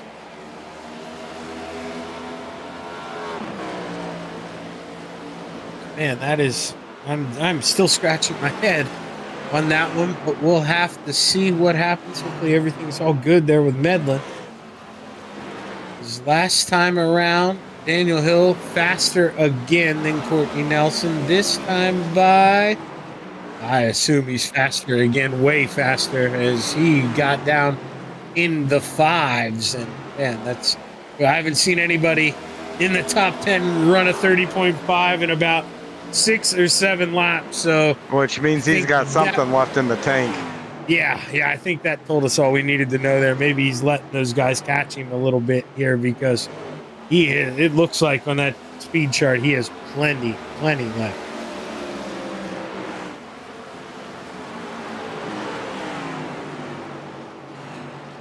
Seeing there, Bill Martin right behind Andy Thomas, going to be the next one to get checked off by the 7. Clay Walker, he's right up there. That's going to be the next guy on the list after Andy Thomas. And that is not what you want to hear if you are the 92 of James Hislop, because you want to be that first car lap down in case a caution flag flies here. And with 19 to go, this could get feisty, but it's not necessarily, I don't want to lead you guys to false hopes. I mean, field pretty spread out. A lot of the guys up towards the front are in the chase, and I wouldn't expect too many crazy moves here, but you never know. Some guys come down and get new tires. You never know. Could be a slip and slide out there. Nelson's been slipping and sliding for 50 laps, and somehow he's making it work. But I do think his tires are starting to say, yeah, you know, it's fun while it lasted. Yeah, I know. And then as we say that, he runs a 30.68, and Daniel Hill runs a 30.83. So, well, now Daniel, they're clear. Not this lap, but let's see where they're at next lap here. Then neither one of them are going to be in traffic. That's probably going to be the telltale sign who's got what. let's see here. So Daniel 30.74, 30.75 from Nelson. But Nelson had traffic. He had traffic over in 1 and 2 on this last lap. So, oh boy, Nelson just really had the car step out under him. Yeah, you know, there's some guys who will play it safe and just bring home second. That 78, he is proving to do just the opposite. He is using this thing up. He is trying to catch him, and you gotta love the effort here. But I just don't know if he is gonna have the time. As you can see there, loses him by almost 0.2 of a second. Yeah. And Daniel Hill, he's got to be feeling good here. He just wants to see two more flags. You know, I know it's always easy to armchair quarterback, you know, but you have to wonder, Nelson holding him off, you know, if he would have let him go a little bit early on just to kind of, hey, all right, you go run, I'm going to just keep to my pace and my tires. Would there be a different storyline here? Would he have something left in the tank to go get that 7? And he still might. I'm not saying he doesn't, but right now, as it appears, it looks like that 7 is a little bit stronger, more consistently. Michael Dow got into the outside wall there. You saw that with the 60 machine. No caution, able to keep it straight. Didn't spin around. That could have been at a rough spot. He was around a lot of guys here, and Daniel Hill would not have wanted to see that here. He just wants this thing to wind down. We are coming to 14 laps to go, and Nelson just losing touch here. Not going to be able to run him down. He's got a big gap, though, to that 11 of Tom Ogle, so he's going to be feeling pretty comfortable. Greg McDaniel has been able to reel in Tom, but just not at enough of a pace. He's not going to be able to get there. And top 5, I would say, John, pretty much set in stone here, barring, I'll say it again, a late race caution. Let's see what can happen here. Yeah, you know, and that's a good way to start this round of the playoffs for those guys. You bank a lot of points, you know, and it gives you a little bit of breathing room for the old Roval. But you know, you can go to Kansas and try to stay consistent. You can bank some more points there. You know, like I said, I would not want to be in a point situation going to the Roval where, okay, I've got to be 3rd or better to advance, or I got to be 5th or better to advance. I just would want no part of that. At least, you know, and that's because I'm not a road racer, but, you know, maybe there's a couple guys in here that think that's maybe their chance to win. There might be a couple that think, hey, that's my ticket to the next round. I got to be good there.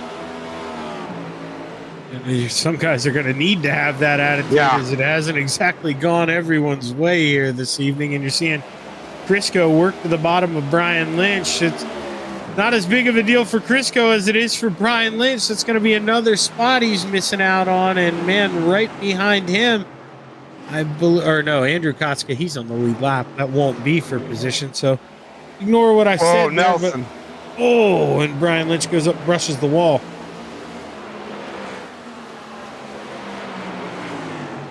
I'm filtering through the field and came down. And this is an extra set of tires here for Negus. Yeah, so I've been kind of surfing around, and you know, there's about half the field is very tail happy coming out of the corners. Extremely tail happy. Yeah, Roger Hurley, you're seeing him gather it up there. He almost lost it out of 4, and man, oh man, could this be the time? I don't want anybody to rip up a race car, but come on. Let's restack them and re-rack them. We got 4 cars on the screen here. Andrew Medlin. He drives right by Brian Lynch. He's on those new tires. He maybe thought, hey, I was going to go a lap down anyway. And maybe, where was he? I believe he was running 9th. Now, Clay Walker going down the backstretch right now. So Medlin's got to make up half a racetrack. I don't know if he's definitely doesn't have the time here in 9 laps, but at least he's going to recoup some of it. Going to be able to drive by Crisco here, I would say, rather easily. This will be for position as well. Move him up inside the top 11. James Hislop is now diving into turn 1, so he's a full track or half a track behind Hislop. Man, I don't know if he's going to get there. He's going to have to drive his butt off if he wants to do that.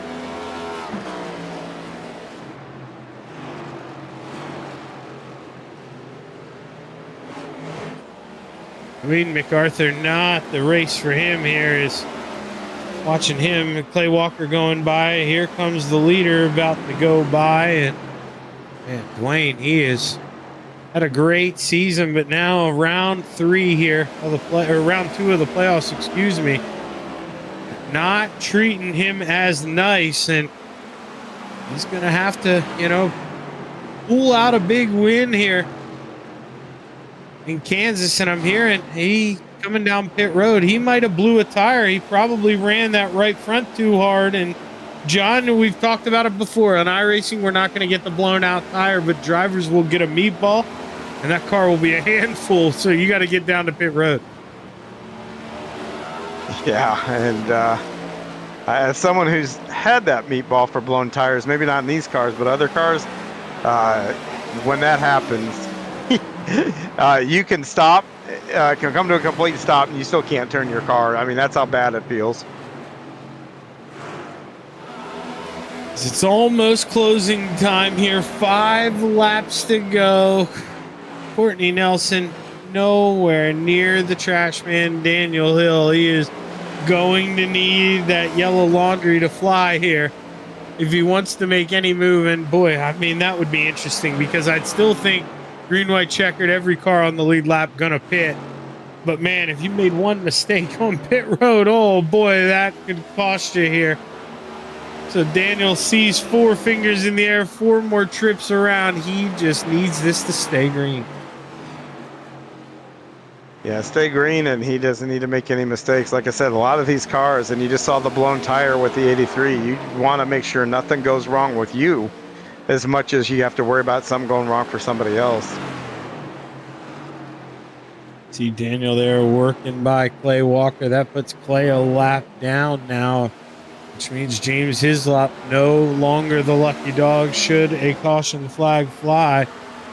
I think here with 3 to go, not very likely here is, and Daniel, little bit of pitch strategy gets him there behind that 78 and around the 11. And I mean, we talked about it, John. He was arguably the fastest car at the end of the first run, but I mean, your words, it's one thing to catch a guy, another thing to pass him, and that may have been the move he needed to do to get around Tom Ogle. I mean, he had a big tire advantage on the 78.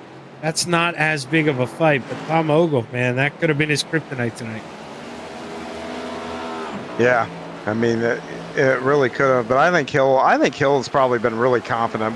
If this stays true here, the last 2 laps here, when we talk to him, I'm sure that he's going to tell you he kind of probably knew he was better than the 11 before that pit stop, is what my guess is. So he's probably felt pretty good. And when you feel good about your stuff as he takes the white flag, you know, you can stay true to what you're doing. You know, you don't have to feel like you need to get in a hurry to do things.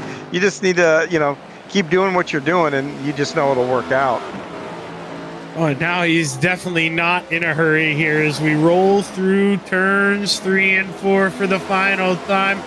Daniel knows he can wreck the car next week, and he can run off track at the Roval, because he's going to make it to round 3 of the OBRL YesterYear playoffs with a big win at the New Hampshire Motor Speedway. Courtney Nelson, P2, Tom Ogle 3rd.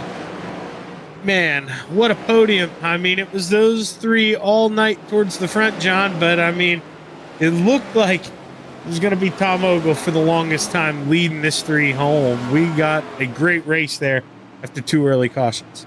Yeah, and a couple of really big new movers. I mean, I know Nelson's probably disappointed coming up a position short, but he picked up 10 spots, started 12th, finished 2nd. But Jerry Isaacs, and I said this at the top of our broadcast here tonight, he needs some movement there, and he got it. I mean, 17th to 5th, picking up a dozen spots there. So those guys really made some hay and were able to, you know, those are points guys that really needed to overcome not the greatest qualifying. And I would say, you know, both of them getting top 5s, it's probably mission accomplished. See your top 3 parking it there. Now we're going to watch the 7s do a little celebrating here. Then he's going to go grab a cold one while we take a little break here on the Virtual Grip Network. Stick around. We'll be right back with interviews of your top 3 and a final rundown. We'll be right back.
We are back live on the Virtual Grip Network after 170 laps here at the New Hampshire Motor Speedway. And little pitch strategy puts him ahead of the 11, but some tough racing and climbing to the outside put Daniel Hill in victory lane. I mean, we talked a little bit about it, John, but man, you hold the gun to my head there.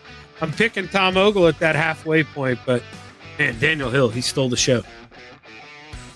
Yeah, he did, and it looked like he just played things smart. Didn't push when he could have, and kind of kept things in the tank for him a little bit. And when he needed to stand on it, it was there to use, and he parlayed all that strategy into a victory. I wish I could get some victories out of my parlays. Let's go ahead and take a look here at that final finishing order. The black cat, maybe the fat cat now. Daniel Hill hogging up all the wins, brings home another one. He's at the top of the charts. Courtney Nelson, P2. Tom Ogle, 3rd. Greg McDaniel, 4th. Jerry Isaacs, 5th. Andrew Kotska, 6th. Sean Folk, 7th. The first man not in that points hunt, but came home 8th. Lloyd Moore, Clay Walker, 9th. And James Hislop rounds out the top 10. Coming home 11th is going to be Andrew Medlin, followed by Robert Garisco, Todd Cousin, Dakota Pischke, and coming home 15th is Brian Lynch. 16th will be Scott Negus. He'll be followed by Andy Thomas and Nicholas Self. Roger Hurley will come home 19th, and Dwayne MacArthur, he's going to need a big week next week. He comes home in the 20th spot. Very tough night for Dwayne. Shocking coming home there with P20. Now we'll take a look. The man who came home 21st, Bill Martin. Michael Dow right behind him. The boss man, Victor Lane. He is going to need some help, too, in the next 2 races, or he is going to lose his playoff spot. Patrick Martindale, 24th. Torrance Childs, 25th. Chris Bates, 26th. Jonathan Green, 27th. And Lee Wursdale rounds out the field.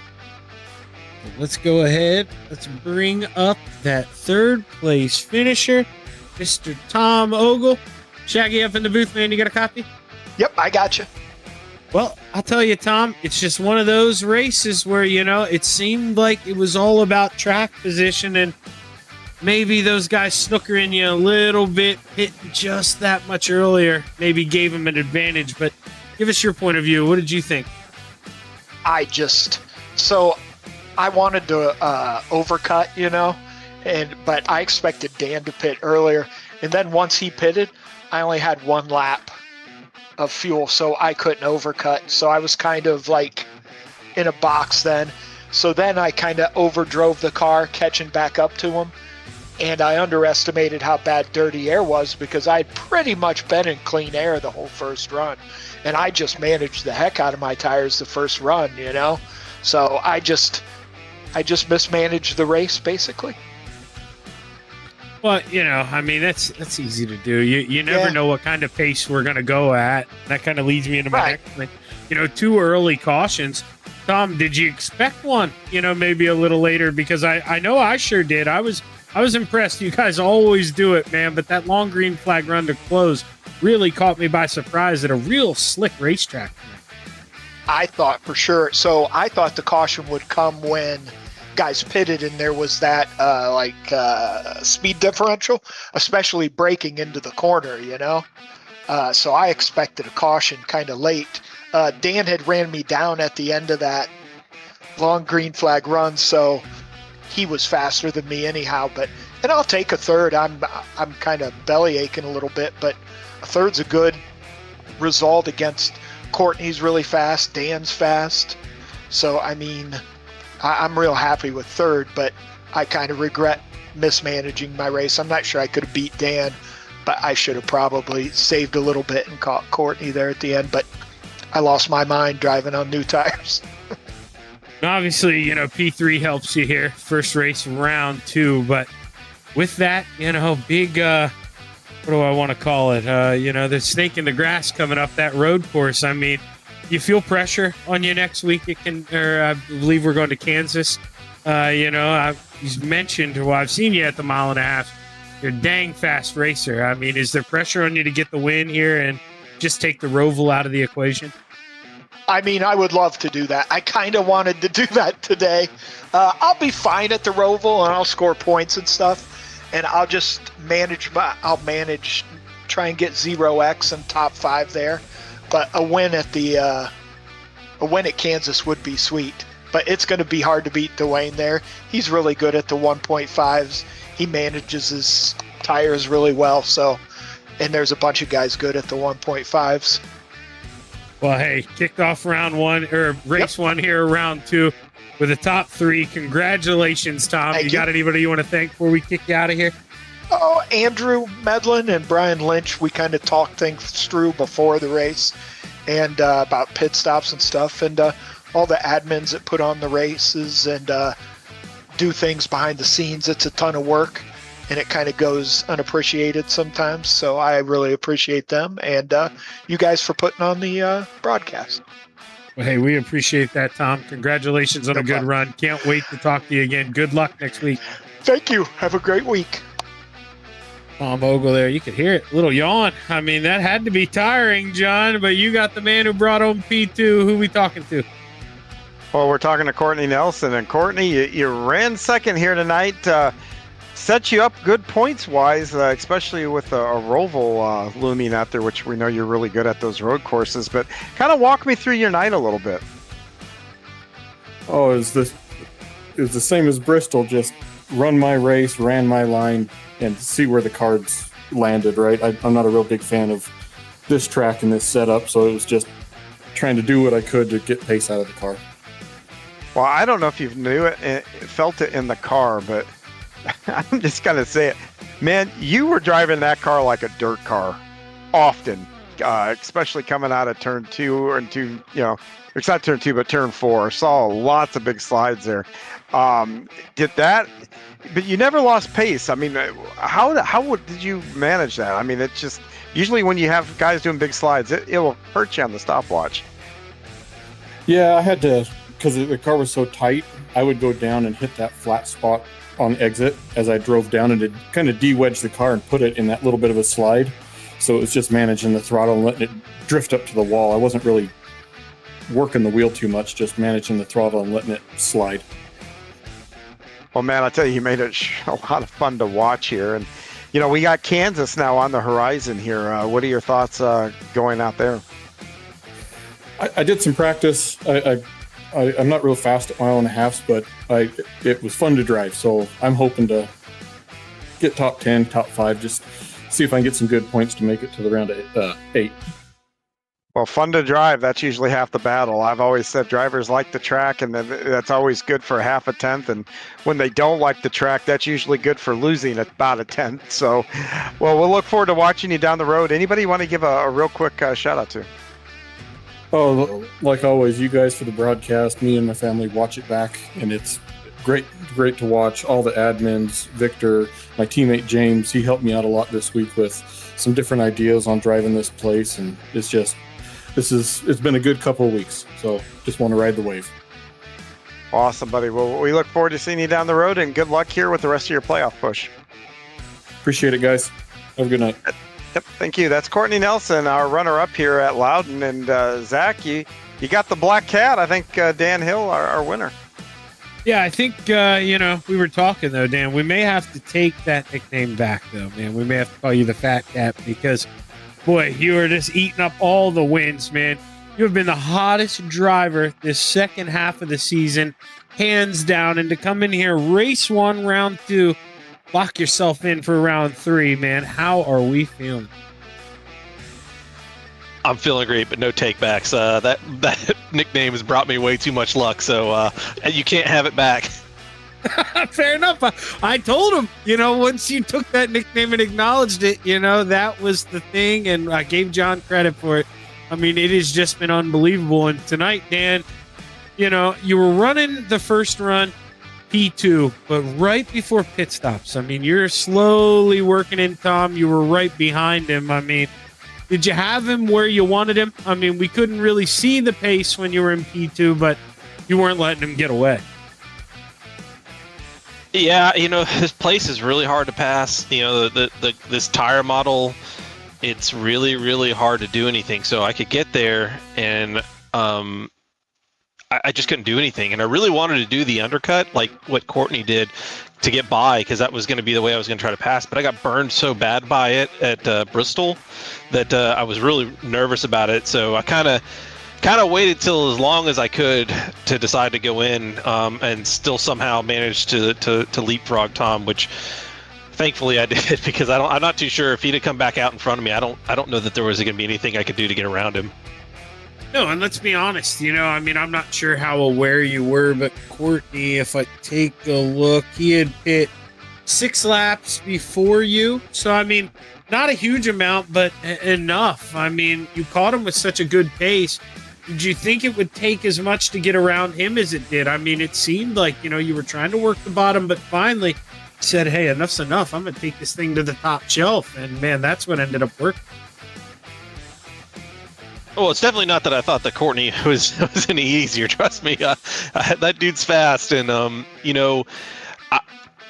only fortunate thing for me with him, he really likes to ring the bottom, and I tend to be a little more middle top feeder, and that kind of plays more into my style, and so luckily that kind of allowed me to have a chance to get by him, and I knew that one of the times I was going to have to just send it in on the top side and just try to get even with him on the exit, because that was the only way I was going to get by him was to somehow take away that exit speed that he'd get, because otherwise I would have been stuck like I was behind Tom. Now, obviously, coulda, woulda, shoulda. You bring home the checkered flag, you get the W. But let's say, John and I were speculating. If you got a late race caution there, I mean, even with a green, white checkered, you had to come down and get tires, didn't you? Oh, absolutely. But I would have taken two. I would have taken two to get the restart zone to be the leader, just because clean air mattered so much, and I tried it in practice, and the car actually felt a little bit better with the right sides a little worn. It kind of loosened the car up a little bit, so that was going to be kind of like I had that kind of in my hip pocket just in case. But luckily I didn't have to do that. I'd much rather it just go green. Well, hey, hell of a run tonight, Dan. Way to keep the momentum, man. The Black Cat prevails once again. Punch your ticket to round 3. Congratulations on the big win. You got anybody you want to thank? Oh, yeah. As always, everybody over at VLS, it's my new team. Hopefully I can help them out. I'm glad to be here. It's my first win with them, so I'm pretty excited about that. Also, my wife, I got to give her props for letting me do this, because without her, I'd probably wouldn't be doing this. And shout out to all the admins. They do a fantastic job. And especially Eric YesterYear, he started up a new podcast. His podcast has been really awesome. It's kind of a great way for us to get to learn our other drivers. And shout out to you guys. You guys are awesome. You guys put on a heck of a show, and it's great. Well, hey, we appreciate that, Daniel. Congratulations on the big win, man. And, well, no pressure next week at Kansas. Go get him. Yeah, buddy, I want to collect a couple more, hopefully. Oh, there we go. I like that. That's your winner.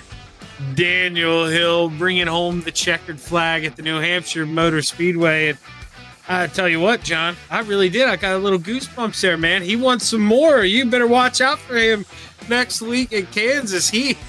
Oh, man, he's got to be the odds-on favorite.